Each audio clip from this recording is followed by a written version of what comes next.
What is going on, guys? I got a ton of feedback about my cold plunge video and what they do and if they work, and people wanted to know a little bit more about them and wanted me to dive a little bit deeper into how they actually work. So I wanted to do that in today's video.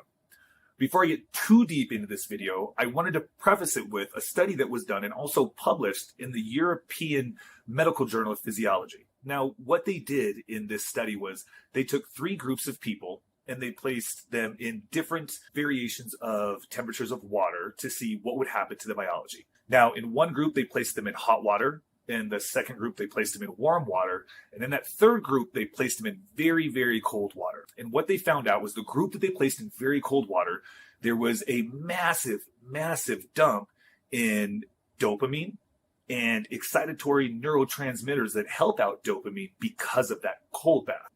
But what does that mean to you? So let's kind of walk through the process of what happens when you get in the cold bath, what's being released, when it's being released, and then what it's doing internally. So the first thing that happens is you're obviously stepping foot in that cold bath, and immediately you feel that cold against your skin. When you feel that, your body's going to start producing neurotransmitters that are very excitatory for you, like epinephrine and norepinephrine.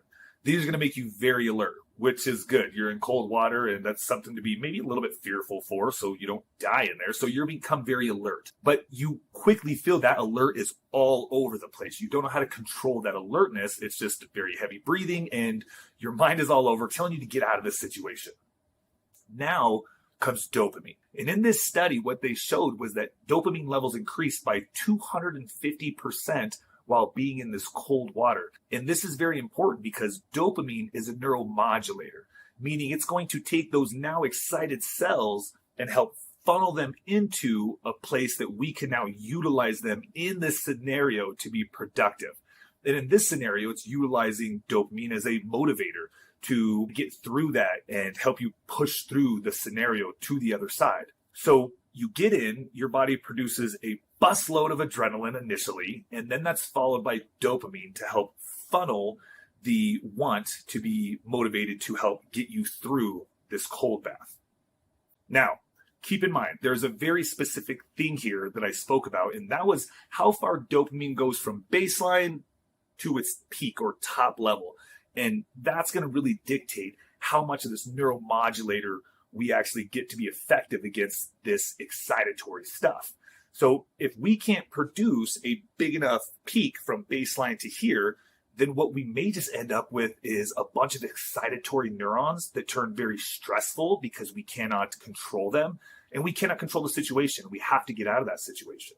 As opposed to if we can push a bunch of dopamine into that, we can now control that very excited situation calmly, and we can get through it, and we have this motivation to do so. Now, in that scenario, what our body's going to do is it's not only going to look at the situation that we're in, but dopamine is also now going to look back at different times we were in these same situations and how we dealt with them, what we thought about them, and those sort of things. The way that we look back at stuff is going to help us frame that scenario we're currently in.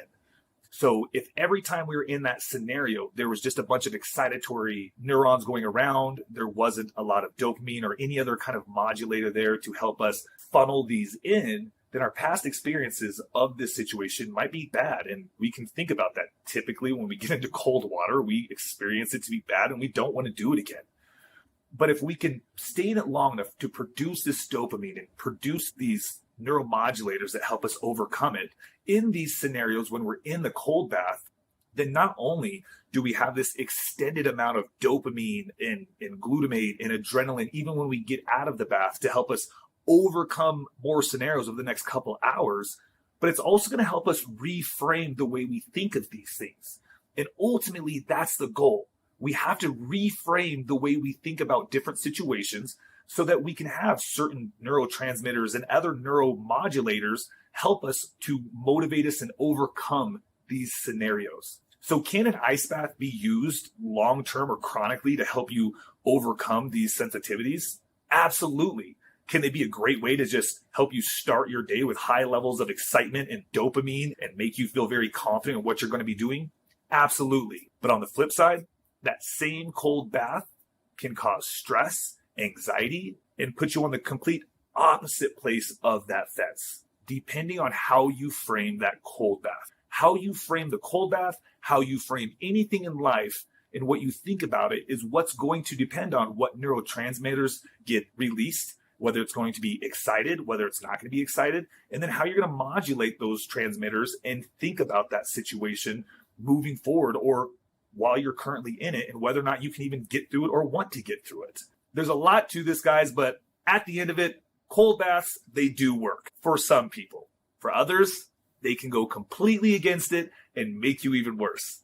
Guys, I hope this helps out. If y'all have more questions, definitely hit them in the comments. Hit the link in my bio. I want to know about them. Y'all have an amazing day.